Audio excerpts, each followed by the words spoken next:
Hi everyone, my name is Chi-Tsun Chiu from Academia Sinica in Taiwan. The topic I'll talk about today is educational differences on healthy life expectancy and mortality comparison in Taiwan. I think everyone already heard a lot about education and health, so I will skip that. And Nicole already presented a lot of things on this. Yeah, I'll just briefly talk about it. And the study on education and health relationship in Asia context are limited and the result is mixed. And for example, in Taiwan, education was linked to the onset of functional limitation, but later on the recovery. That's from Zach Zimmer's paper. Japan, Sato's paper, little effect on disability and mortality transition. Philippines, from Gray's paper, education did not seem to possess any significant impact on health and mortality transition. In China, no strong association between education and the dynamics of disability among Chinese oldies all. Indonesia, there was no strong association between education and mortality. And the significant association between education and the likelihood of being functionally healthy only exists among men who were functionally healthy at the baseline. So from the Asian studies, the findings on effect of education on health and mortality are often unclear or mixed and do not provide the conclusive evidence as the Western country. So I want to look at the Taiwan data and in terms of healthy life expectancy to see if there's educational differences. So this is my assumptions. With more education, individuals living longer, healthier, and experience more compressed mortality than those with less education. At higher level of education within a population, deaths are redistributed from younger to older ages compared to the less educated group. The data uses Taiwan longitudinal study in Asian, TELSA. There are 6 waves from 1989 to 2007. And the baseline sample is age 60 and above, but they refresh sample in 1996 and 2003 with the younger cohorts. The baseline sample size is around 4,000. This is clear. And 3 cohorts. The baseline cohort is 60 and above.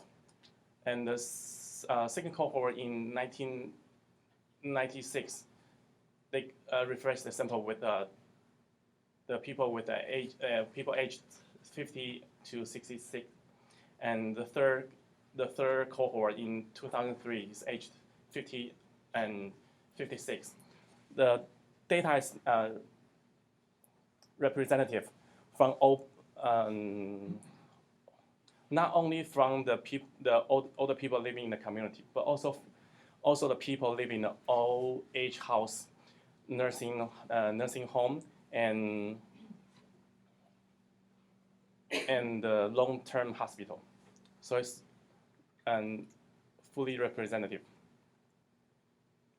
Okay, the death is identified at death registry and through the checking of respondents. So the death information is really good in the data set. And in order to get the full data, the death information I use is from the full wave, 1989 to 2007. But the health, because the first wave, the baseline wave, the health information is not complete. For example, the ADL, only 1 item in the first wave. So I have to use the second wave up to the 6th wave. So ADL, 5 items, and functional limitation, 8 NAGI item, and major chronic conditions, 5 items. Cancer, diabetes, heart problem, respiratory problem, and stroke. Education group. There are 3 educational groups. no formal education, 1 to 6 year education, 7+ years of education. And I include ethnicity. This one is very important in Taiwan. The situation is different. These people are, when they move to Taiwan, these people are, most of them are young men. And they moved from mainland China to Taiwan between the 1978 and 1951, and after Chinese Revolution. And they are, their health and mortality profiles is compared to the non-mainlander group is better because they are better educated, and also they most likely to get a job that have the health insurance covered. And this is important because at that moment we don't have national health insurance. Okay.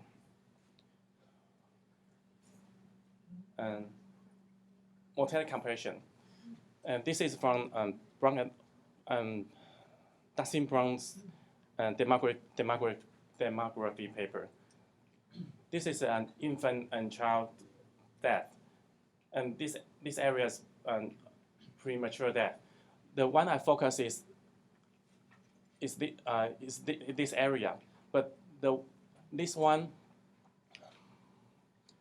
is called normal death. It's mostly due to the agent, and because the sample I use is 60 and above, there are some premature deaths. So that's why I focus on the death after the mold. And the assumption is when people, and my assumption is when people with more education, the deaths will distribute from this area to this area, shift to the right. So they are more compressed. So the value of the standard deviation after mold will be smaller. That's my assumption. So far, any question? No. The method I use is prevalence-based lab table. That's Sullivan's method. To get the confidence interval, I use bootstrap.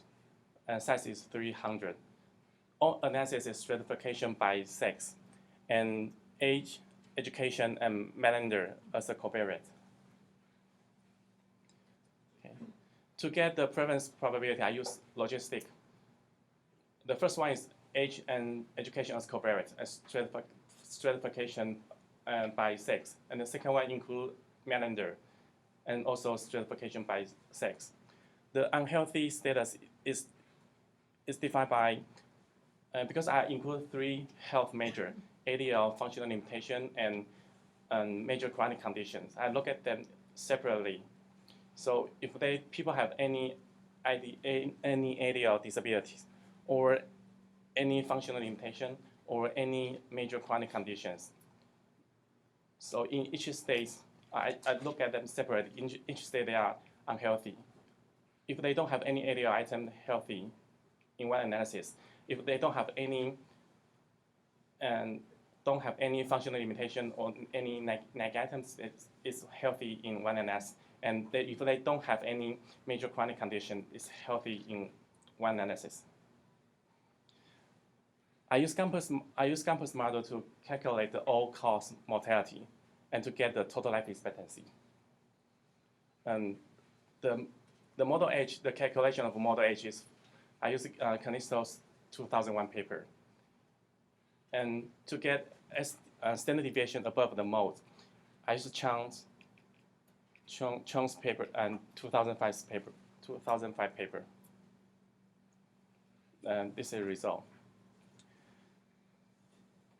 This is total life expectancy compared to the vital statistics. This is the vital statistic, 1989. That's the midpoint of 1989 to 2007. In the vital statistics, the men's total life expectancy is around 19 years, and my estimation is 19.2. It's quite close. And women is 29, about almost 22. My estimation is 22.15. because the sample is complete, is nationally representative. So that's why the estimation will be very close. Okay. I only show the, because the results a lot, so I only show the men's result. I didn't show the women's result, but the patterns are the same.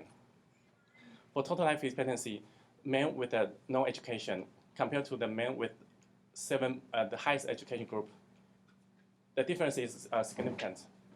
18.4 years compared to 21.2 years. So we can see the educational differences.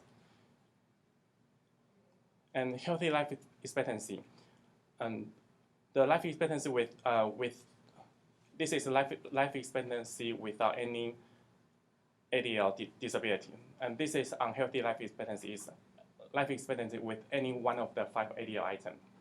And for unhealthy part, they are very similar, almost the same. But for the healthy part, men with 0 years of education, the healthy life expectancy is 16.7 years. It's significantly lower compared to the 7+ years. This is almost 20 years. The difference is significant. And healthy life expectancy in terms of functional limitation, we can see the educational differences. 8.8 years for the 0 year for the men with no education, compared to 12.4 years for the men with 7+ years, and no significance in unhealthy life expectancy.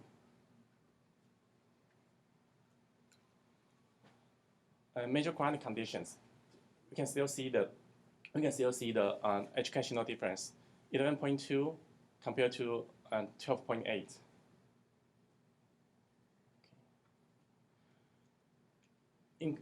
If we then I consider the ethnicity, non-Melander and Melander. Within each ethnic groups, we can still find educational differences. The men who is non-Melander and no formal education, the total life expectancy is 18.1 year, and compared to the non-Melander men with a year 7+ years, with education 7+ years, the total life expectancy is 20.6. The difference is significant, and so does the men that is Melander. We can still see educational difference, and that is significant. Any questions so far? Okay. And healthy life expectancy in terms of ADL. After consider the ethnic group, the healthy life expectancy for 0 year is 16.5, and for the highest education group is 19 years. The difference is significant.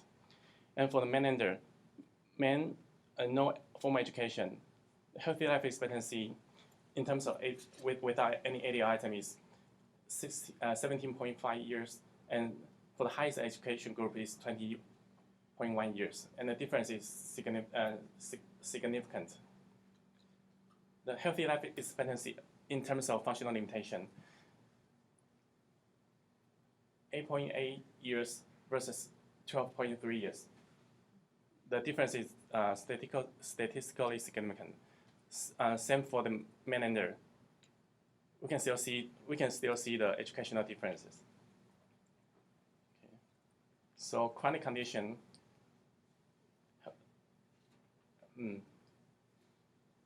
Men, non-Melander, and no formal education. The healthy life expectancy 11.2 years, and the highest education group is 12.9 years. The difference is significant, and so does the non-Melander, and so does the Melander. 10.9 years versus 12.5 years. The difference is significant.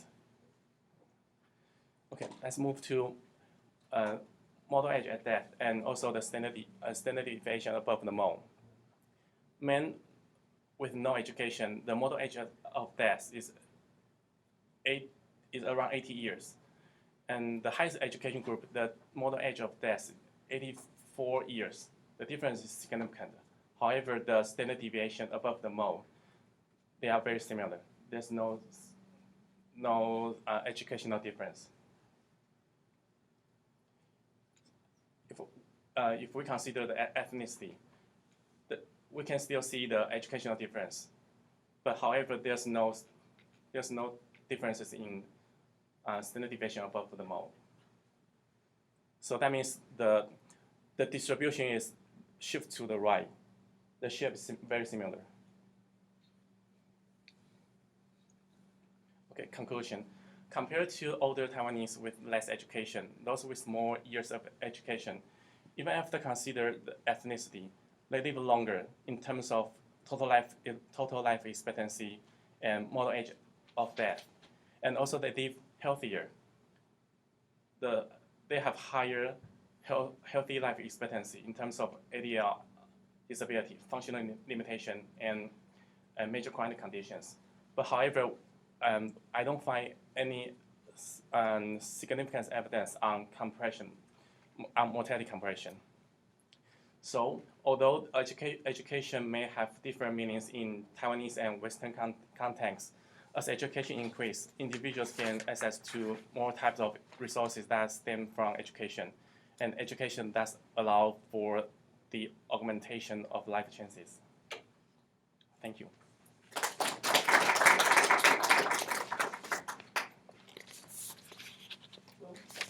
It looked like the 0 education year results were very similar to the 1 to 6. Yeah. And I can't remember what proportion of the population were in each of those 3 education groups. You want to take, I hope. Yeah. That's a distribution. Um, Yeah. For men and different education group. so they're pretty evenly distributed. Yeah. But because the men and are mostly men, the women's sample size is small. Yeah. So the real benefit though is above primary. Do you have the sort of early childhood condition types of indicators that you can? I'm not sure, but I think so. Yeah. That's what it sort of looks like in some ways. Yeah. I think that would be really interesting to tease out how much that education effect could be.